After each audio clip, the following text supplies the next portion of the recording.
Hey everyone, welcome back to another episode of Spiral Emanations. I'm Skye broadcasting from LA, and I hope everyone survived the holiday madness. Personally, I spent July 4th trying to dodge firework traffic, but I wound up trapped on the 405. Not exactly the vision quest I'd planned.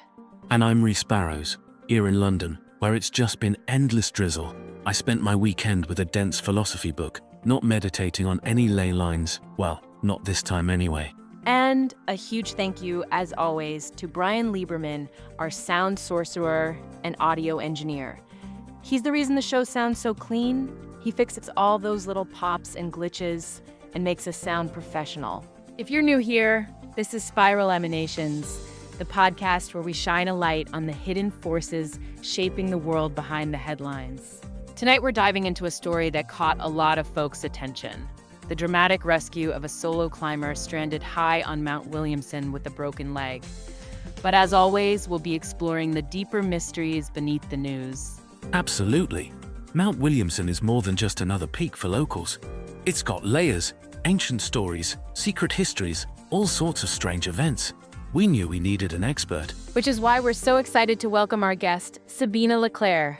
Sabina is an oral historian, lucid dream coach, and wilderness guide based in Bishop, California. Hi, Skye. Hi, Reece. Thanks for having me. I'm tuning in from the east side, just outside the old Paiute village lands. It's an honor to share some stories that don't always make the front page. We're so happy you're here, Sabina. Before we get into all the wild stuff, can I ask, what's your favorite part of summer in the Eastern Sierra? Honestly, it's the night hikes with my family. Once you get above the tree line, you can actually hear the mountain in its own way. It's like the place makes its own music.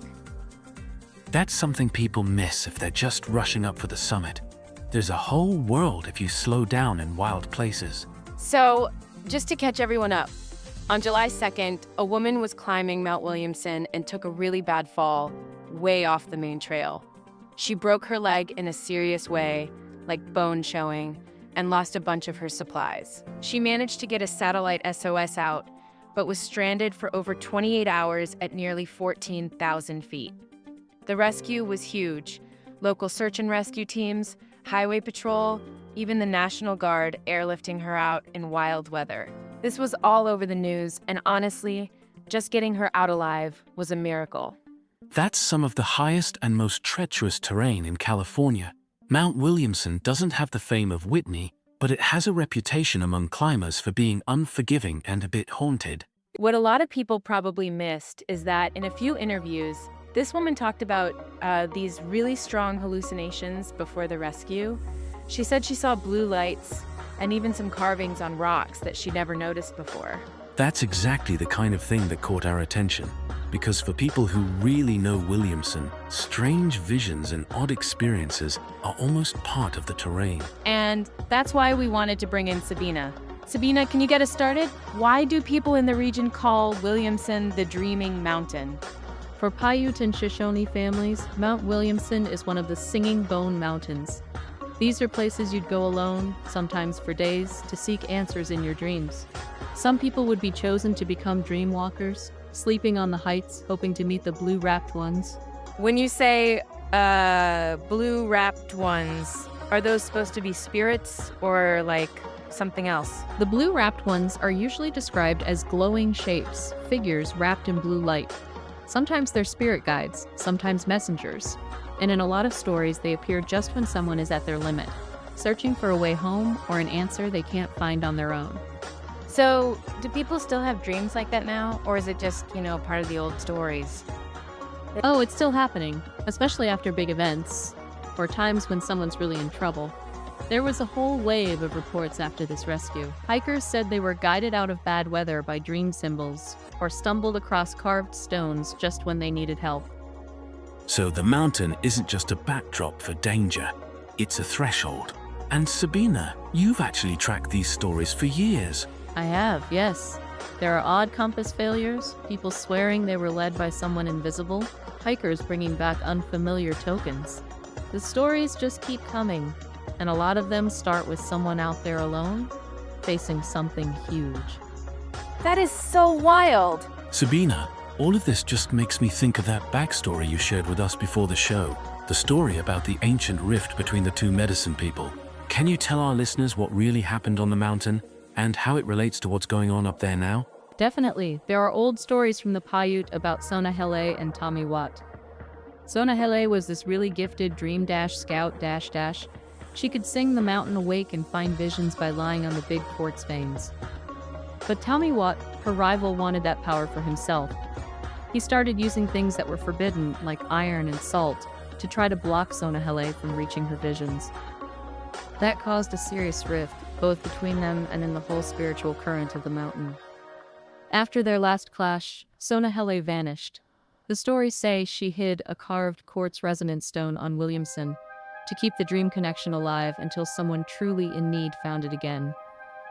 So the link between worlds went quiet, and for generations, people just stopped going up there for visions. Exactly. The current faded. But every so often, a hiker would go missing or be found with a weird carved stone in their pocket, or have a dream that led them out of danger. Those stories kept bubbling up, especially when someone's spirit was really tested on the mountain.